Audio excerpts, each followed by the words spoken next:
Well, we're gonna try this electronic ignition deal. It's sitting here right now. The points corroded, and it won't start. Try to switch over. Well, I hit it one time and it didn't start.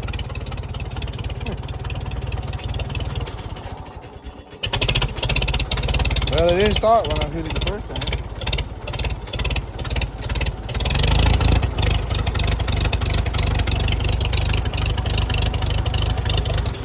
Anyhow, it did start. It didn't start when I hit the start on it the first time. It didn't start, so I didn't think it was firing again. This is the only one I have any problems out of because it sits outside all the time. So I was going to try it. Worst come to worst, if it won't start one day, I'll just switch it back to points to get done what I need to get done. This tractor here is the one I moved my corn around for my pigs and unloaded and moved around from building to the pen and all that good stuff. So I use this tractor year round.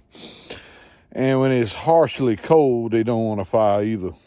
Or when there's a lot of moisture outside. That day in the snow, I put firewood in the house with the carry-all with a piece of plywood on top of it because I had a bad battery in the side-by-side, so I just used this. And I left it parked right here with the door and put the plywood under the shed. And anyway, it cranked this 6 inches of snow on top of it, but I had the distributor wrapped up. I done come here quite a few times when it's misty, raining, or a lot of moisture in the air. Clean the points on it with the Dremel tool, and she crank up and go. Leave it sitting out here, let it raining on it, and it'll get a no fire. So I'm gonna try it on this M. This is the easiest one to get to, and this is the one that tractor that I use the most. I'm gonna clean this. See that moisture in there? That's what I'll be working with here. I'm getting moisture in the distributor. I done tried WD-40 and grease. I'm gonna mop grease in there, hoping the grease would take up the moisture. But anyway, this company is called, I'm gonna put a link, I'll put a screenshot of this company in the video. This place is called Precision Spark, and this one fits all your internationals, I believe, with that type of distributor. I'll break the piece out here in a minute. This one was $82 shipped to the door, and it's from Liberty Township, Ohio. I don't know that's where the stuff is manufactured at, but when you mail it back, that's where you mail it back to, that address for your warranty, for your 5-year warranty. 5-year warranty. Say that again, 5-year warranty, $82. I've only seen these on eBay.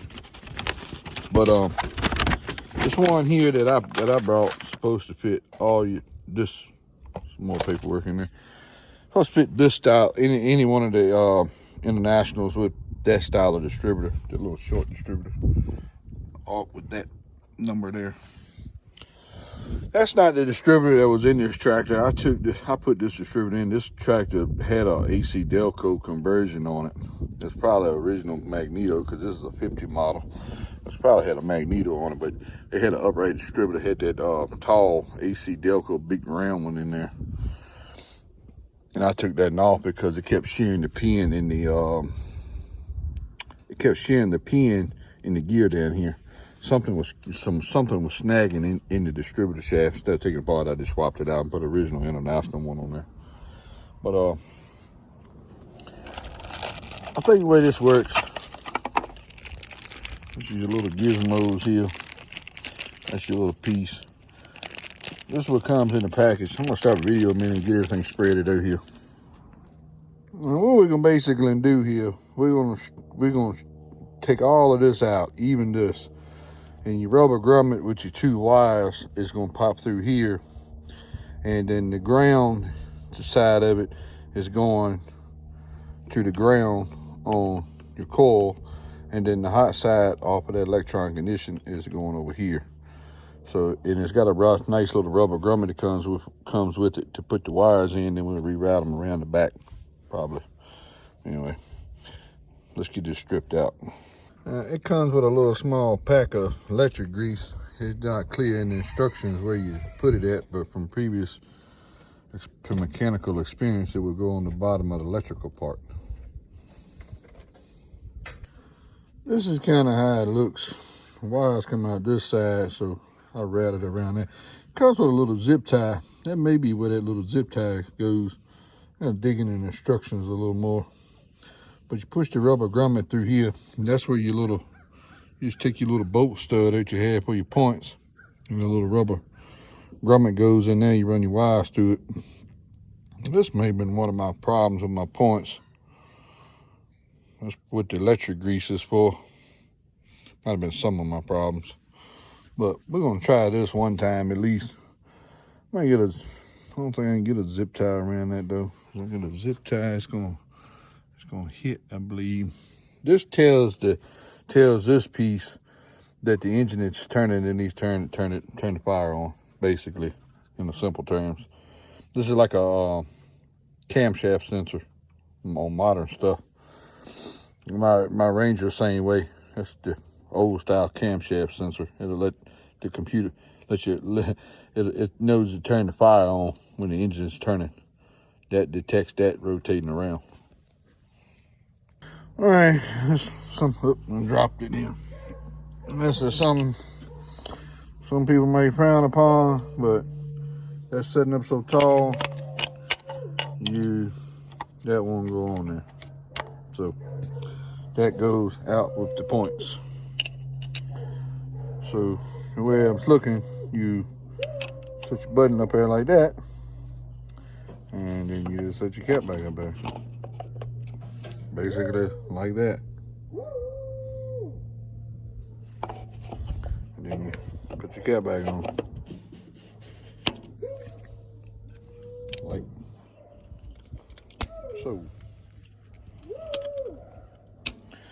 Now we're gonna take these studs loose. I'm gonna get a piece of loom. I'm gonna go see if I got a piece of wire loom, stick on top of this, and we're gonna wrap it around the back of the distributor. I don't know what it was about. I just knew that something went sour when I just turned the button on, but something went like a noise. I don't know what that was. It was inside the distributor, but they started right up. I ain't touched the timing on it. Sounds the same. The button on.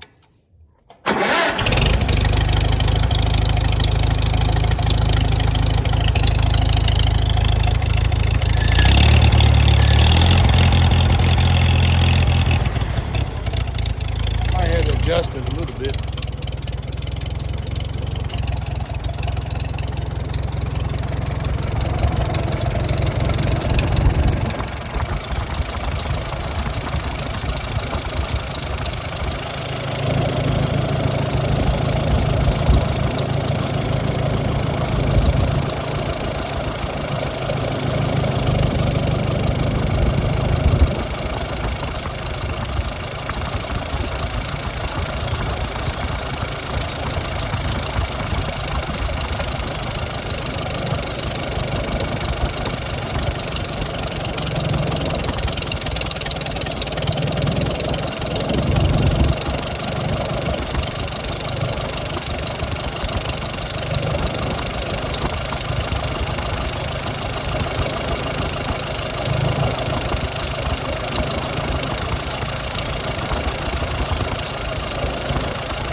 I don't think it was required moving. It'll spin fine where it was at. I don't think I needed to move it, but it looked like it's in the exact same position that it was in. But anyway, conclude this. Tools needed. There's nothing but 9/16 if you want to try to tweak on your timing a little bit. On mine, most of them are 1/2 inch on this style distributor. But this piece, they won't own this from the factory. I don't believe this was a conversion kit later, because I said that ain't the distributor that was in it. Her wire pliers to crimp the terminals on here. Wire pliers. I use these needle nose on this, on here, and on these, on both. And just a flat blade screwdriver to take the screws out. That's it. You don't need them 2 wrenches. You don't need them 2 wrenches unless you want to move the distributor. I thought it was a 1/2 inch. I didn't look at them because one of my all the 140s and Super 8s are 1/2 inch. I'm gonna leave a link and a picture. This is what I brought.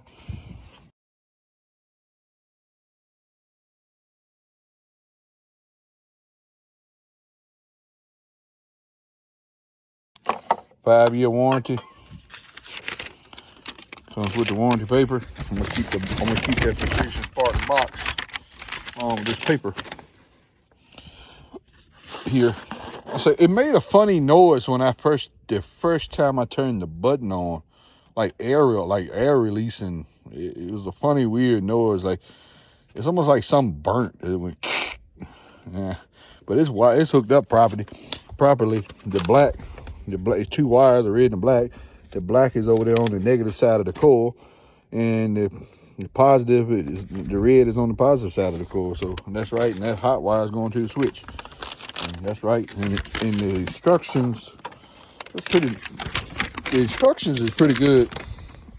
It gives you a breakdown of the wiring on what your old breaker system, punch breaker system looks like, and how to do it with a ballast resistor or without one. I don't have one. This is a 12 volt. This is for a 12 volt system. It operates in between. The voltages goes from 8 volt. It'll crank it 8 volt to 16 volt maximum. So as long as you don't go over 16 volts with it, you shouldn't bother. You don't supposed to bother that electronic ignition. The only thing in the instructions that was not clear, that's Nick peeking it, came with dielectric grease. I just use common sense on where to put that at. I put it on the bottom. It goes on the bottom of the metal on the contact surface between the distributor and the electronic ignition module. And the zip tie I did not use. I don't know where they intended you to use that. I didn't use it. I use zip ties, but I put a little piece of wire loom on here to kind of clean it up just a smidge, and zip tied both ends of that so the loom wouldn't be sliding, and left me enough slack back here to connect it. That's pretty much it. I mean, we're gonna see what happens. I mean, so far so good. Dead idle. Yeah, my carburetor a little rich. I like them rich better than lean.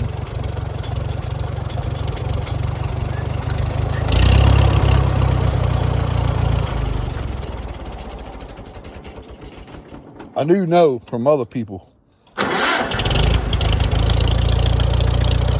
You do not want to leave your switch on and leave power to that.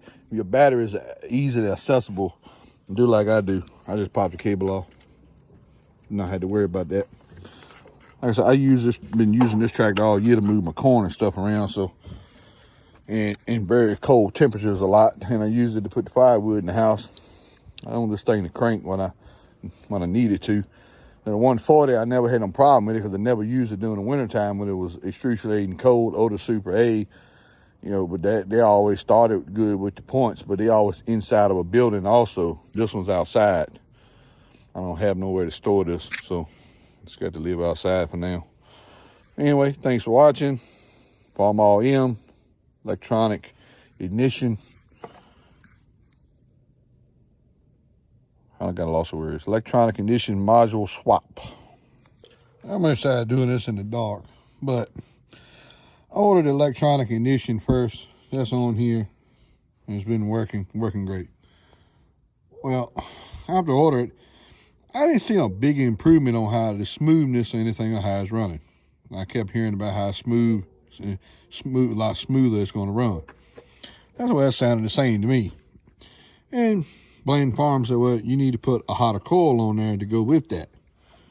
Well, they're reading this video, this two-piece. This is the same company. He offers this in a kit where you get both. But I cheaped out and I brought one and put it on there. And I said, well, we'll try this coil here. All right, here's the big deal about this coil. A normal standard old coil is around about 25,000 volts. Some of them maybe 30, and they're 1.5 ohms. And this one's supposed to be a lot hotter at 40,000. That's about as big as you can get is 40,000. They got a few Chevrolet style square ones, square that are 50, but and you can get these. You can get these in 6-volt too. He has them in 6-volt. He has this kit in 6-volt, and then he has this coil in 6-volt. It comes with the bracket and everything. So I'm gonna put the whole thing on there, and stay tuned. I'm gonna show you switch. I'm gonna get it switched out, and this is what it comes look like out the box. Precision Spark. And this was about $42 shipped to my door, just like that, for just the coil. Just the coil by itself. That's cheap enough. 42 bucks, and that was 82 bucks. So, but he got the whole kit for a little bit cheaper, for like 110. Anyway, stay tuned, and we're gonna get this switched out. All right, this is what came off here. We got it all together. This is what came off. This little cheap little thing here, that number comes back to a old Jeep number. That's probably 25,000, so that'll be a remarkable jump from 25 or 30 to 40. That's probably 25. I'm having to think, and they ain't even really got a name on it. Well, let's see what's going to happen here. The battery cable on there.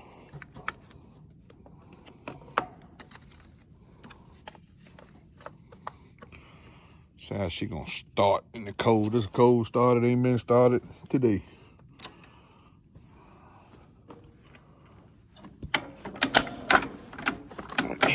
Neutral.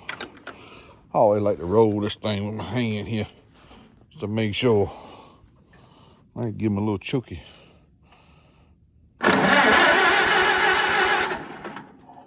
And maybe so. Hook to the choke rod. I'm on the wrong side of the tractor.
Well, I don't know performance-wise if we had an improvement or not. I mean, some people say they did. I don't think I really did. It definitely starts quicker. But as far as like the smoothness of the running and more power or anything like that, no, I don't see it myself. But this is what you got there. stripper got a lot of play up and down in it. Anyway, that's the coil in the electronic ignition. And I'm gonna conclude this video on this here. Cold starts great. I mean, just like the points did when they was working. I mean, the thing with the points was I kept getting condensation in this tractor lives outside, and every time I wanted to use it, I had to clean points. I mean, you know, I don't use a 140 in the Super A during the winter time either, hardly ever at all. So I didn't have no, experience with this thing, with that in 20 degrees. I was using this, in the wintertime while I was living outside. I was having problems with it. My biggest problem, I kept having condensation in the cap. That was the biggest problem now on why the points was getting corroded and had to clean them real quick to get it running. But so far, so good. I'm going to put a link to the description of the seller on eBay, and I'll put some screenshots in there of what his store looks like and whatnot. Like I said, cranks every time. Cold starts good. I mean, so far, so good. But as far as like performance, it starts faster, no doubt. I mean, it starts as soon as the engine kicks over. But as far as like power and smoothness, to me, it sounds about the same. My governor needs to be adjusted and gone through too. Cause I got a lot of slop in this here before anything moves. I need to go through this governor, and I'm sure the spring is weak in the governor and the whole 9 yards on that. But what in my experience as it is right now, no, it starts faster. It starts faster, and it's basically maintenance free. That's the advantage. It's quicker starts. No matter how cold it is, no matter how wet it is, it's gonna start. That's the advantage. You ain't got nothing corroded up, burning, the points getting hot and burning up, or condenser failing. The moisture deal either. And anyway, highly recommend it. You can get this whole kit for like $110, or you can get just the electronic ignition part shipped to the door for $82, and this was around about 40,000 volts, 3 ohms. Anyway, thanks for watching. This is the farmall M electronic ignition swap. And like I said, some people might have a magneto, or they might have the one that comes in here. And if you get no push, I think a Cub does too. A Cub runs the same distributor. Super A 100, 130, 140. They C 153 engines. They C 135 engines. They 123s and 113s. All should have that same distributor for sure. And that would fit that. All right, thanks for watching.